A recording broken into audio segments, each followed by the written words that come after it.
Bonsoir à tous, petit moment lecture. Je vais être le meilleur joueur du monde, tu vas m'aider. C'est ce que Cristiano Ronaldo avait demandé à Mike Clegg. Si un homme à Manchester pouvait l'aider, c'était bien lui. Alors, Mike Clegg. J'étais le coach en développement physique de Manchester United quand Cristiano est arrivé.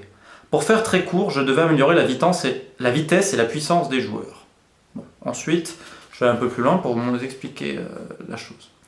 Cristiano, à seulement 18 ans, avait déjà regardé ce que tout le monde faisait et il disait « Je dois en faire plus, je dois le faire mieux et je dois le faire plus souvent ».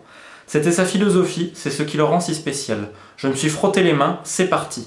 Je me suis aperçu que j'allais travailler avec un phénomène. Physiquement, il est parfait.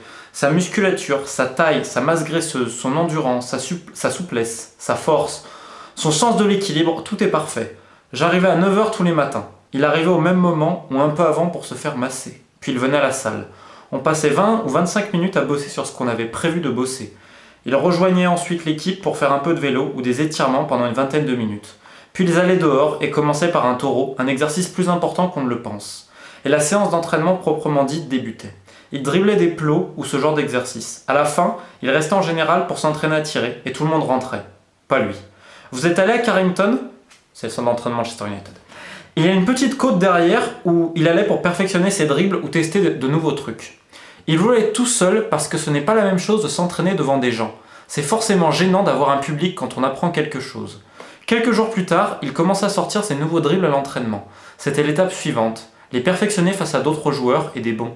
Et finalement, il les faisait en match. Pas dans un grand match contre Chelsea ou Arsenal, mais contre Derby County ou Bolton.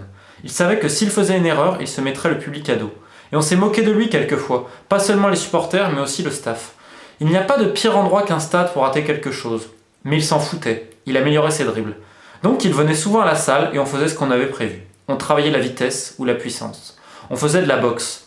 Ou n'importe quoi d'autre tant qu'il avait besoin de le travailler. La boxe, ça a commencé avec Roy Keane qui s'y entraînait, puis Ryan Giggs qui faisait un peu de tout. Cristiano n'avait pas vraiment envie d'en faire, mais il s'est dit « Tout le monde fait comme Ryan Giggs, je vais essayer ». Je crois que j'ai énervé Ryan en disant que Cristiano en voulait plus que tous les autres et qu'il passait encore plus de temps à la salle que lui. Il aimait bosser seul, mais demandait parfois à quelqu'un d'autre de s'entraîner avec lui, pour avoir un petit défi et essayer de le battre. Il faisait des expériences, il notait ce qui marchait et ce qui ne marchait pas, et il rentrait chez lui. Il a été l'un des premiers à avoir un cuisinier personnel à domicile. Il mangeait, puis allait faire la siesta. Ensuite, il allait nager dans sa piscine, faisait quelques étirements et un autre petit repas. Le soir, il sortait manger avec des amis, il ne buvait pas. Bon, je ne vais pas aller plus loin. Donc c'est issu de la bio de Cristiano Ronaldo écrite par Guillaume Balaguer, je prononce toujours mal son nom, qui est en français donc. Et pourquoi je parle de ça ? Bon, évidemment, un doublé, même si dans le jeu, voilà, il perd des ballons, etc. Mais le mec est toujours là au bon moment, sa course sur quand même le deuxième but, la manière dont il voit la chose, dont il visualise, dans l'espace. D'ailleurs, pour moi, ce qui m'a impressionné du Real, c'est cette capacité d'anticiper. Alors Ronaldo anticipait parce qu'il sent le foot, réellement, mais alors Modric... C'est pour ça que je voulais faire cette vidéo. Normalement, je fais pas d'actualité, encore moins sur les matchs. Mais là, quand j'ai regardé, je me suis dit, mais on parle très très peu de Modric. On parle beaucoup d'Isco sur cette fin de saison. A raison, il a fait des très très bons matchs. Et la manière dont il jouait avec son corps, la manière dont il a été entre les lignes, c'est vrai que... Même si des fois, je pense qu'il aurait pu peut-être un peu prendre plus de risques sur les passes. Mais bon, il était bon. Hein. Mais Modric... Et c'est un joueur vraiment discret, dont on parle peu, Toni Kroos aussi, mais Modric, la manière dont il a orienté le jeu, dont il a accéléré, contrôlé le rythme, et la manière dont il joue de l'espace, je trouve ça brillant. Et on le voit sur l'anticipation qu'amène le deuxième but, si je dis pas de bêtises, c'est le deuxième. Deuxième ou le troisième, bon, j'ai un doute, bref. Mais ça a été brillant. Et même Casimiro, parfois, a bien jailli, à des moments importants, Marcelo. Et c'est tout, je dirais, cet art d'anticiper qu'on peut aussi voir, parce que quand tu joues depuis longtemps avec des mecs, bah forcément, tu sais que si tu vas faire ce mouvement-là, tu vas aussi être compensé, tu sais que tu peux jaillir parce que derrière il y a un mec qui va te courir. Mais ce que je voulais dire, c'est l'intelligence. J'ai entendu voilà, l'intensité, la technique, etc. Mais l'intelligence. Et je voulais citer un peu aussi ce passage sur Ronaldo, parce que il marque de but, donc on va retenir ça, même si dans le jeu, voilà. Mais parce qu'il sent le truc, parce que le mec bosse, parce que physiquement...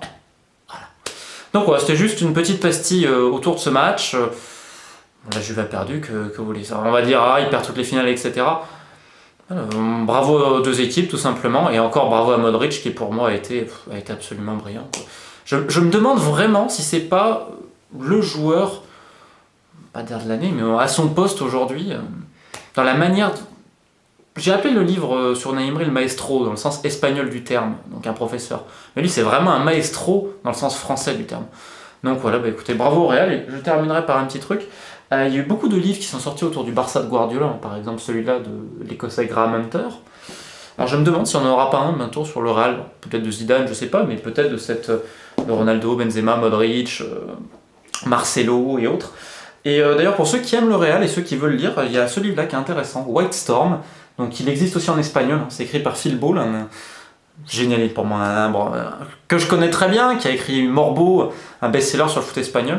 Et donc ça parle de toute l'histoire du Real Madrid, ça a été écrit il y a une dizaine d'années. C'est vraiment vraiment intéressant pour tous ceux qui s'intéressent à ce qu'est le Real Madrid, et notamment à la base, créé par deux Catalans, je le rappelle, le premier buteur qui est anglais, etc. Donc voilà, pour ceux que ça intéresse, n'hésitez pas, parce que le Real, c'est pas uniquement des succès récents, c'est un club très compliqué. Un jour j'y reviendrai, parce que c'est un thème qui m'intéresse beaucoup.